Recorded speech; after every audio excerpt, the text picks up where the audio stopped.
नमस्कार साथियों, मैं विश्वेंद्र दांगी एक बार फिर से आप सभी का आपके अपने YouTube चैनल दांगी कॉन्सेप्ट में हार्दिक स्वागत करता हूं। बच्चों, आज मैं आपके लिए लेकर आया एक मोस्ट इंपॉर्टेंट टॉपिक जिसमें 35 क्वेश्चन पूछे जाएंगे जो आपके एजीटी एग्जाम में मिलने वाले हैं। बच्चों, ये सारे के सारे प्रीवियस ईयर पेपर के क्वेश्चंस है, मोस्ट इंपॉर्टेंट है आपके एग्जाम के अकॉर्डिंग। ठीक है बच्चों, तो बताना आप मुझे बाद में आपने इन 37 क्वेश्चनों में से कितने क्वेश्चन सही किए, कमेंट करके आपको बताना है कि आप अपनी तैयारी यहाँ से देख सकते हो कि बच्चों आपकी तैयारी कैसी चल रही है। तो जैसे कि अब आपको डेली वीडियोज मिल रही है बच्चों, जीके, मैथ, हिंदी और नेक्स्ट वीडियो आपकी रीजनिंग की होने वाली है। ठीक है, तो अब यहाँ पे आपके जो यूपी पुलिस कांस्टेबल के अकॉर्डिंग बात चल रही है, क्योंकि नेक्स्ट मंथ उसका एग्जाम है बच्चों। नेक्स्ट मंथ क्या है उसका एग्जाम है, तो नेक्स्ट मंथ एग्जाम को ध्यान में रखते हुए आपका कंप्लीट ये जो सेशन है ये आपका पूरा रहेगा यूपी पुलिस के लिए। चाहे वो यूपी पुलिस असिस्टेंट ऑपरेटर हो, हेड ऑपरेटर हो, कोई भी एग्जाम आपका हो जिसमें हिंदी आपकी पूछी जाएगी, वो आप उसके लिए आपका ये वीडियोज इंपॉर्टेंट है। तो बच्चों चलिए शुरुआत करते हैं आज की क्वेश्चंस की। मोस्ट इंपॉर्टेंट क्वेश्चन रहेंगे। जो भी बच्चे वीडियो को देख रहे हो एक बार वीडियो को लाइक करें, शेयर करें, और जिसने भी चैनल को बच्चों सब्सक्राइब नहीं किया है चैनल को सब्सक्राइब कर लो। बच्चों सब्सक्राइब करने वालों की संख्या बहुत कम है। ठीक है, चलिएगा तो यहाँ से देखिएगा क्वेश्चन नंबर फर्स्ट। यहाँ आपको जितना भी डाटा दिया जाएगा बच्चों वो आपके एग्जाम के अकॉर्डिंग मोस्ट इंपॉर्टेंट रहेगा, तो फटाफट से आपको आंसर करना है। जैसे इसने कहा क्वेश्चन नंबर फर्स्ट बड़ा ही बेहतरीन क्वेश्चन है कि इनमें से कौन सा शब्द तद्भव नहीं है। कौन सा शब्द तद्भव नहीं है? दर्ग, ताला, तमोली, दर्क। तो बच्चों यहाँ से जो आपका आंसर बन जाएगा वो आपका आंसर बन जाएगा ऑप्शन डी, दर्क। अब कैसे बनेगा ऑप्शन डी? अगर मैं बात करूं तद्भव और तत्सम की, तद्भव और बच्चों बात करता हूं मैं तत्सम की, तो यहां से अगर मैं उसने जैसे फर्स्ट ऑप्शन दिया था दर्ग, फर्स्ट ऑप्शन क्या दिया था दर्ग, तो इस दर्ग का जो आपका तत्सम रूप बनेगा वो बन जाएगा बच्चों दर्क। लेकिन उसने पूछा क्या था आपसे? उसने पूछा था कि शब्दों में तद्भव बताना आपको, तो दर्ग क्या था? तद्भव नहीं है। तो दर्ग क्या है? दर्ग तो तद्भव है, लेकिन उसने आपसे नहीं पूछा था। दूसरा है ताला, दूसरा ऑप्शन क्या था बच्चों? ताला। तो ताले का क्या है? ताले का बन जाएगा तालक। ताले का क्या बनेगा? ताले का बनेगा बच्चों तालक। साथ साथ आपको ये भी नोट करने हैं। तीसरा उसने दिया था तमोली, तमोली, तमोली का आपका बन जाएगा बच्चों, तमोली का क्या बन जाएगा आपका? तमोली का जो बनने वाला है वो बन जाएगा आपका तांबुलिक, तांबुलिक। इसका क्या बनेगा? तत्सम शब्द बनेगा। लेकिन आपका जो आंसर बन रहा है वो है दर्क। दर्क को बच्चों दर्क ही पढ़ा जाएगा, तो इसीलिए यहाँ से राइट आंसर क्या बन जाएगा आपका? दर्क राइट आंसर होगा। क्या आप बात समझ पाए? आप इन सबको बच्चों नोट भी कर सकते हो। चलिएगा क्वेश्चन नंबर सेकंड की ओर। इसने कहा इनमें से अल्प विराम का चिन्ह कौन सा है? बड़ा आसान सा क्वेश्चन है बच्चों। ये चिन्ह जो है ये ऑप्शन बी किसका बन जाएगा? ये बच्चों अल्प विराम का आपका चिन्ह बन जाएगा। ठीक है, ये जो पहला है ये फर्स्ट, अगर मैं इसकी बात करूं, फर्स्ट वाले ऑप्शन की बात करूं, तो ये बच्चों ये बनेगा आपका योजक चिन्ह। ये क्या है बच्चों? आपका योजक चिन्ह है।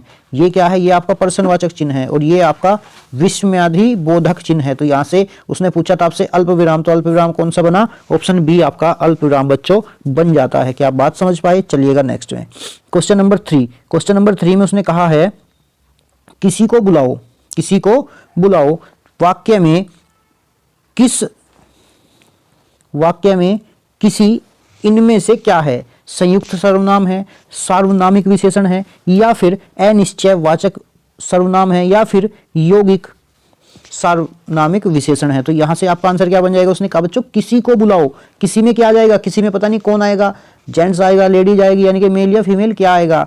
ठीक है, तो यहां से आपका आंसर क्या बन जाएगा? किसी को बुलाओ अनिश्चयवाचक सर्वनाम होगा। प्यारे बच्चों यहां से आपका आंसर क्या बनेगा? अनिश्चयवाचक सर्वनाम होगा। जिस सर्वनाम से किसी व्यक्ति या पदार्थ का निश्चित बोध न हो उसे अनिश्चित सर्वनाम कहते हैं। जैसे एग्जाम्पल, दुकान पर कोई आया था, तो पता नहीं कौन आया था दुकान पे, तो वहां क्या है? कोई आया था। या फिर जैसे इसने बोल दिया किसी को बुलाओ, तो किसी क्या बन जाएगा? यहाँ अनिश्चयवाचक सर्वनाम बन जाएगा। प्यारे बच्चों चलिएगा नेक्स्ट क्वेश्चन की ओर। नेक्स्ट क्वेश्चन में इसने कहा है कि भाई अनुच्छेद को पढ़कर सही उत्तर चुनिए। अब अनुच्छेद को आपको पढ़ना है कि आवश्यकता इस बात की है, उसने कहा बच्चों आवश्यकता इस बात की है, आवश्यकता इस बात की है कि हमारी शिक्षा का माध्यम भारतीय भाषा हो जिसमें राष्ट्र के हृदय मन प्राण के सूक्ष्मतम और गंभीरतम संवेदनशील मुखरित हो, और हमारा पाठ्यक्रम यूरोप और अमेरिका के पाठ्यक्रम आधारित न हो। हमारी अपनी संस्कृति, परंपराओं एवं आवश्यकताओं का प्रतिनिधित्व करे। भारतीय भाषाओं, भारतीय इतिहास, भारतीय दर्शन और भारतीय धर्म जो है बच्चों, भारतीय धर्म और भारतीय समाजशास्त्र को हम सर्वोपरि स्थान दे, उन्हें अपने शिक्षा कर्म के गौण स्थान देकर या सुनिश्चित जन को उनसे वंचित रखकर हमने राष्ट्रीय संस्कृति में एक महान रिक्त को जन्म दिया जो नई पीढ़ी को भीतर से खोखला कर रहा है। हम राष्ट्रीय परंपरा से ही सामायिक जीवन प्रवाह से भी दूर जा पड़े हैं। विदेशी पश्चिमी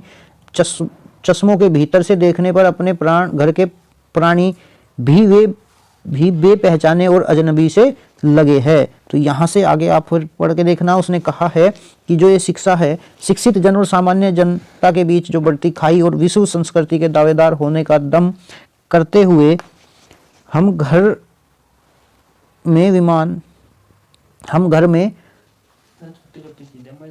वामन ही बने हैं। इस स्थिति को हास्यपदक भी कहा जाता है।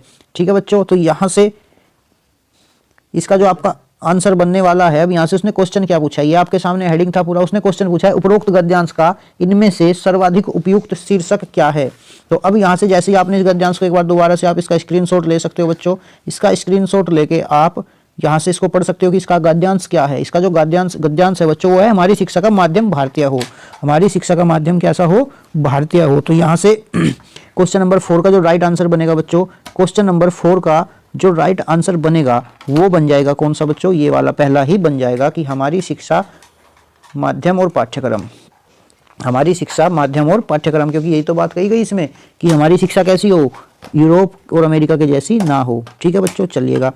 वो कथन का आपने स्क्रीनशॉट ले ही लिया था। फिर उसने पूछा है उपरोक्त गद्यांश के अनुसार हमारी शिक्षा का माध्यम किस भाषा में होना चाहिए, अंग्रेजी हिंदी दोनों में, मिश्रित भाषा में, विदेशी भाषाओं में, भारतीय भाषाओं में। तो कैसा कहा उसने कि भारतीय भाषाओं में ही हमारा ये होना चाहिए। किस भाषा में होना चाहिए बच्चों, भारतीय भाषा में ही होना चाहिए। बात समझ पाए। चलिएगा नेक्स्ट क्वेश्चन। 3 क्वेश्चन इससे जुड़े हुए थे बच्चे। नेक्स्ट क्वेश्चन देखिएगा। नेक्स्ट क्वेश्चन में इसने कहा है उपरोक्त गद्यांश के अनुसार हम किस तरह के जीवन प्रवाह से दूर होते जा रहे हैं। तो यहाँ पे क्या है, खुशहाल जीवन प्रवाह से हम राष्ट्रीय परंपरा, बात किसकी चलिए, राष्ट्र की। तो यहाँ पे आंसर क्या बन जाएगा बच्चों, यहाँ पे आंसर बनेगा हम राष्ट्रीय परंपरा से ही नहीं सामायिक जीवन प्रवाह से भी दूर जा पड़े हैं। तो क्वेश्चन नंबर 6 का आंसर बनेगा आपका बी। बात समझ पाए। चलिएगा नेक्स्ट क्वेश्चन की ओर। Question number 7। क्वेश्चन नंबर 7 में इसने 7 में इसने कहा है, क्वेश्चन नंबर 7 में कि भैया ये बताओ सब में व्यापक रहने वाला वाक्यांश के लिए इनमें से उपयुक्त शब्द कौन सा है। सर्वव्यापी, सर्वव्यापी, सर्वव्यापी या फिर सर्वव्यापी।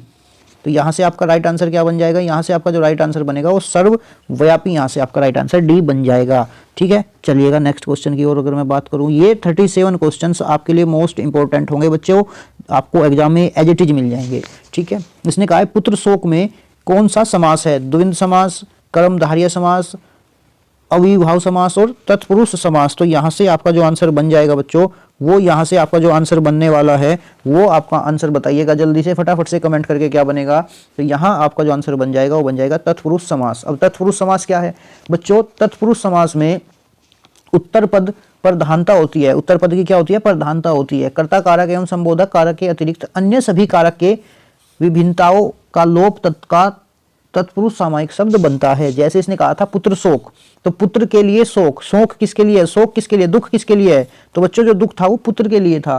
तो इसमें क्या है आपका उत्तर पद की प्रधानता थी, तो इसीलिए क्या बन जाएगा, ये आपका तत्पुरुष समास बन जाएगा। चलिएगा भैया नेक्स्ट क्वेश्चन की ओर। नेक्स्ट क्वेश्चन में इसने कहा है कि महत्व में कौन से प्रत्यय है, महत्व में कौन सा प्रत्यय है।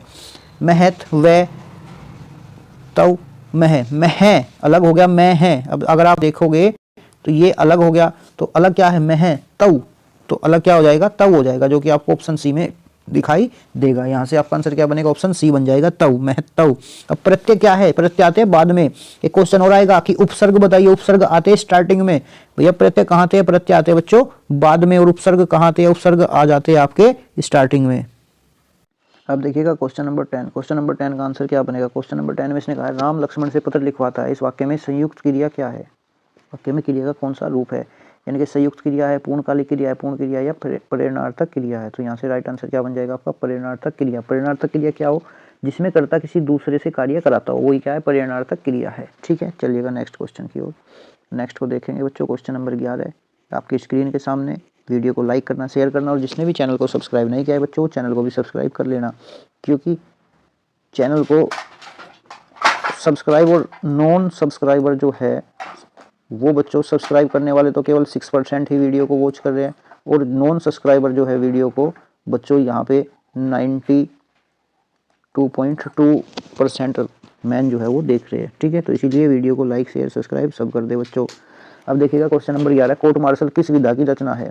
किस विधा की रचना है कोर्ट मार्शल? ये आपसे पूछा गया है। तो कहानी है, नाटक है, उपन्यास है या फिर आत्मकथा है? तो यहाँ से आंसर क्या बन जाएगा आपका? नाटक बन जाएगा। क्वेश्चन नंबर 11 का आंसर क्या है? यानी कि कोर्ट मार्शल क्या है? एक नाटक है।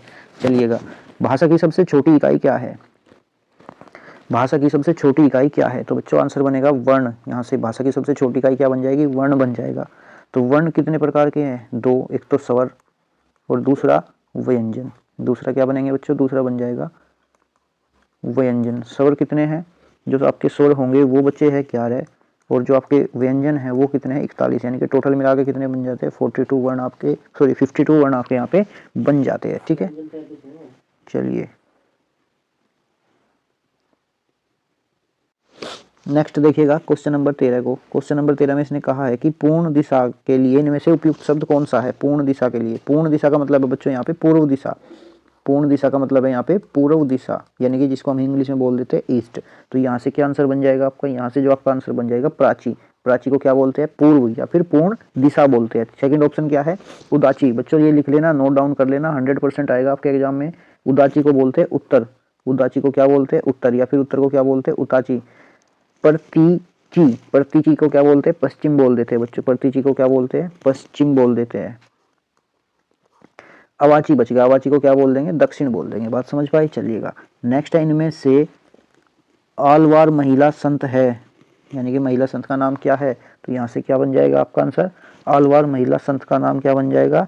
यहाँ से आपका आलवार महिला संत किसे कहते हैं भाई? तो यहाँ से क्या है? जो विष्णु या नारायण की उपासना करने वाले भक्त है उन्हें कहते हैं, जो विष्णु या उसकी उपासना करने वाले भक्त है, यानी कि वो आंडाल को कहते हैं। ठीक है, यहाँ से राइट आंसर क्या बन जाएगा? बी ऑप्शन आपका बी ऑप्शन आपका राइट आंसर होगा। नेक्स्ट देखिएगा, इसने कहा है कि नेक्स्ट में बताना है आपको बच्चों, इनमें से हानुस नाटक के लेखक कौन है? हानुस नाटक के लेखक कौन है? स्वदेश, धर्मवीर, भीष्म और सुरेंद्र। तो यहाँ से आपका जो आंसर बनेगा भीष्म साहनी, यानी कि ऑप्शन सी आपका राइट आंसर बन जाएगा, भीष्म साहनी। नेक्स्ट देखिएगा क्वेश्चन नंबर 16 को, बेगमपुरा की अवधारणा को इनमें से किस कवि ने प्रस्तुत किया था? तो कौन से कवि थे वो? यहाँ ये जो आपका आंसर बनेगा बच्चों, यहाँ आपका आंसर बन जाएगा रविदास। रविदास किस काल से थे बच्चों? भक्ति काल से थे। किस काल से थे? भक्ति काल से थे। नेक्स्ट देखिएगा, कुंवर नारायण को ज्ञानपीठ पुरस्कार किस वर्ष मिला था? तो यहाँ से इसका राइट आंसर जो आपका बनने वाला है वो बन जाएगा ऑप्शन डी, 2005। फटाफट से आपको क्वेश्चनों के आंसर करने हैं। लास्ट में आपको कमेंट करके जाना है, प्यारा सा बताने हैं कि आपने 37 क्वेश्चनों में से कितने क्वेश्चन सही किए हैं। आप अपनी तैयारी यहाँ से जांच सकते हो बच्चों। ये एज इट इज उसी टाइप का पेपर है जो आपको आपके एग्जाम में देखने को मिलेंगे, वे वही सेम क्वेश्चन उसी टाइप के हैं। नेक्स्ट देखिएगा क्वेश्चन नंबर 18। क्वेश्चन नंबर 18 में इसने कहा इनमें से कौन सा लक्ष्मी का पर्यायवाची नहीं है? बच्चों एक बात पे फोकस करना, कौन सी पे? ये वाला। जैसे इसने कह दिया पर्यायवाची नहीं है, वो कभी कभी कह देगा पर्यायवाची है, तो यहाँ आपको ध्यान रखना है। तो आंसर क्या बन जाएगा आपका? आंसर बन जाएगा बच्चों भारती। भारती जो है वो लक्ष्मी का पर्यायवाची नहीं है, बाकी चंचला, अमला, इंदिरा ये सारे के सारे लक्ष्मी के पर्यायवाची है।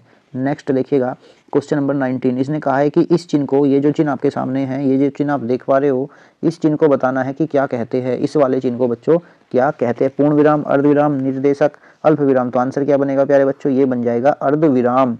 जहाँ भी आपको बाद में अर्धविराम देना हो वहाँ पे इस साइन का प्रयोग करेंगे। चलिएगा क्वेश्चन नंबर 20। इसने कहा इनमें से श्री गुरु ग्रंथ साहिब का संकलन किसने किया? गुरु अर्जुन देव, गुरु हरगोविंद सिंह देव, गुरु नानक देव, गुरु गोविंद सिंह। तो 20 का जो आंसर बनेगा, 20 का आंसर क्या बन जाएगा? यहाँ से गुरु अर्जुन देव आपका बच्चों राइट आंसर होगा। गुरु अर्जुन देव आपका यहाँ से राइट आंसर बन जाएगा प्यारे बच्चों, गुरु अर्जुन देव। और ये पूछेगा कब? तो ये यहाँ आप एक और नोट डाउन कर लेना, 1604। कब बच्चों? 1604 ईस्वी में। 1604 ईस्वी में इसने गुरु ग्रंथ साहिब का संकल्प किया था। नेक्स्ट है, नेक्स्ट क्वेश्चन इसने कहा है, बहुत अच्छा क्वेश्चन है, यहाँ से आपको एक क्वेश्चन 100% मिलेगा। इस बात को लिख लो, आप कोई नहीं रोक सकता कि यहाँ से कोई क्वेश्चन नहीं आया। इसने कहा इनमें से किसका उदाहरण, सॉरी किसमें, इनमें से किसका उच्चारण स्थान ओष्ठ है? यानी कि उच्चारण स्थान क्या है प्यारे बच्चों? उच्चारण स्थान जो है वो ओष्ठ है। क्या है? ओष्ठ है। यानी कि गे, चे, ते, पे। अब कैसे करना बोल के देख लो, गे, चे, ते, पे, तो पे, जैसे ही पे आया, पे आते ही क्या खुले आपके होठ, दोनों होठों का यूज हुआ, तो यही क्या है, ओष्ठ से उच्चारण इसका किया जाता है। ठीक है, अगर अगर अगर बात करता है किसकी बच्चों, गै की, तो यहाँ सबसे पहले गै दे रखा है आपको, तो गै की अगर मैं बात करूँ तो गै किससे आ जाएगा, कंठ से आ जाएगा। गै किससे आ जाएगा, कंठ से आ जाएगा। च की अगर मैं बात करूँ, च आ जाएगा ताल्य से, तालव्य से, यानी कि जीभ से, तालु।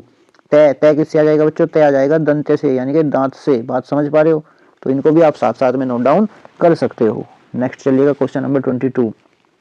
गुणवाचन विशेषण का उदाहरण है। एक, तीन, तीन गुना, तीनों।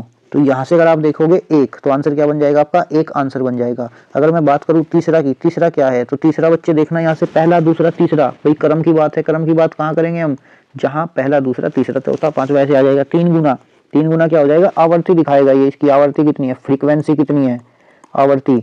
और अगर तीनों की बात होगी तो समुदाय आ जाएगा, तीनों की बात होगी तो समुदाय आ जाएगा, यानी कि ये क्या होगा, ये क्रमवाचक होगा, ये आवर्तीवाचक होगा, और ये बच्चों समुदायवाचक होगा। चलिएगा नेक्स्ट क्वेश्चन की ओर। इनमें से कौन सा व्यंजन, इनमें से कौन सा व्यंजन संयुक्त व्यंजन का उदाहरण है, इनमें से कौन सा व्यंजन संयुक्त व्यंजन का उदाहरण है। डे, छे, चे, अक्षय। तो यहाँ से क्या बन जाएगा आपका आंसर जो बनेगा, वो बन जाएगा अक्षय। और ये यहाँ किसका है बच्चों, अक्षय जो है वो किसका है, वो यहाँ आपका बन जाएगा के प्लस से, षटकोण, ये आपका बन जाएगा। ठीक है, चलिएगा नेक्स्ट क्वेश्चन देखिएगा 24। पंचामर्त में कौन सा समास है, ये समास से भी बच्चों लिख लेना, एक 100% क्वेश्चन आएगा, कोई नहीं रोकेगा समास से क्वेश्चन आने से। पंचामंत्र, सॉरी पंचामत्र, मंत्र नहीं बच्चे, मत्र में कौन सा समास है, तो यहाँ आपका कौन सा समास आ जाएगा आंसर में, जल्दी से बताएंगे भाई। पंचामत्र में कौन सा समास आपका होगा, तो यहाँ आपका अव्ययी भाव समास, सॉरी यहाँ आपका कौन सा द्विगु समास आ जाएगा, कौन सा द्विगु समास यहाँ पे आ जाएगा बच्चों। अब द्विगु समास की पहचान क्या है भाई, कैसे पहचानेंगे हम इसको, तो देखना वह शब्द जिसका पूर्व पद जो है वो संख्यावाची विशेषण हो तथा समस्त पद किसी समूह का बोध कर रहा हो। एक बार दोबारा से रिपीट कर देता हूं, द्विगु समास क्या है, वह शब्द जिसका पूर्व शब्द किसी संख्यावाची विशेषण हो तथा समस्त पद किसी समूह का बोध कर रहा हो, उसे द्विगु समास कहते हैं। जैसे आप लिख लो एग्जाम्पल, त्रिफला, तीन फलों से मिलकर बनने वाला त्रिफला। अष्टध्यायी, चौराहा, चार रास्तों से मिलने वाला मतलब मिलकर बनने वाले को क्या कहते हैं, चौराहा। त्रिवेणी, दोपहर, ये कुछ ऐसे वर्ड है जो क्या है, द्विगु समास के उदाहरण है। चलिए भाई नेक्स्ट क्वेश्चन देखिएगा 25, क्वेश्चन नंबर 25। इनमें से कौन से कवि अष्टछाप में सम्मिलित नहीं है। अष्टछाप में मैंने फिर से कहा है आपको, यहाँ देख लेना बच्चों, सम्मिलित है या सम्मिलित नहीं है, तो इसने नहीं पूछा है, तो आंसर क्या बन जाएगा, हरिदास आपका यहाँ से आंसर होगा, हरिदास आपका यहाँ से आंसर बन जाएगा। चलिएगा नेक्स्ट क्वेश्चन की अगर मैं बात करूँ, नेक्स्ट क्वेश्चन देखेंगे भाई, देखिएगा नेक्स्ट क्वेश्चन की अगर मैं बात करता हूँ यहाँ से, तो नेक्स्ट क्वेश्चन क्या बनने वाला है, इसने कहा है क्वेश्चन नेक्स्ट में, इनमें से कौन सी बोली हिंदी भाषा के अंतर्गत नहीं आती। अरे बता दो, बांगरू, कन्नौजी, अवधी, तेलुगु, तेलुगु कहाँ चलती है, साउथ में, तमिल में, तो यही क्या है, हिंदी भाषा के अंतर्गत नहीं आती। आंसर क्या बन गया बच्चों, तेलुगु। चलिएगा नेक्स्ट क्वेश्चन देखते हैं भाई।